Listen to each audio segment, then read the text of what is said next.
तुम्हाला स्कॉलरशिप मध्ये जसं त्रिकोण मोजायला विचारलं जातं तसं दिलेल्या आकृतीत चौकोन सुद्धा मोजायला सांगितले जातात. आज आपण पाहणार आहोत चौकोन मोजणे.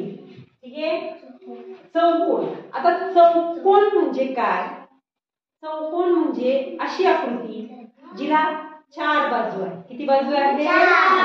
4 बाजू आहेत. 4 बाजू आणि बंदिस्त आकृती. 4 बाजू असलेली बंदिस्त आकृती म्हणजे चौकोन. मग तो अशा प्रकारे चौकोन असेल किंवा असा थोडासा तिरका पतंगाकृती चौकोन असेल. असा हा देखील काय आहे? चौकोनच आहे.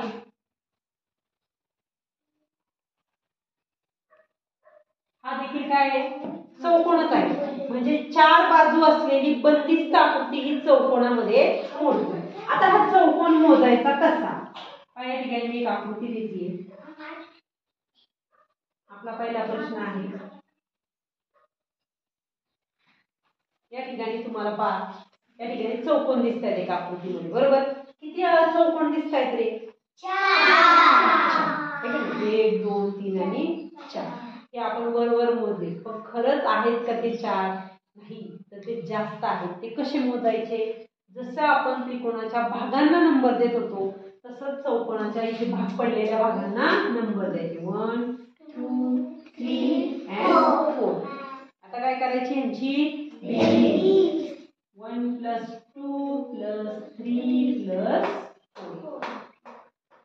1 + 2 2 आणि 1 3 आणि 3 6 6 आणि 4 10. Very good. मग आता ह्या आकृतीमध्ये किती चौकोन आहेत? 10. ह्या आकृतीमध्ये 10 चौकोन आहेत. तुम्ही सांगितलेले 1 2 3 4 आहे की नाही? तसं नसतं. तर हे 10 चौकोन आहेत. हा सुरुवातीचा पहिला एक. बरोबर? नंतर हा दुसरा, तिसरा, चौथा, पाचवा. बरोबर? हा एवढा झाला 6वा. हा झाला 7वा. बरोबर? हा झाला 8वा.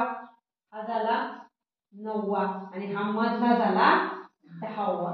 आता अशा पद्धतीने तुम्हाला मोजायला अडचण येते.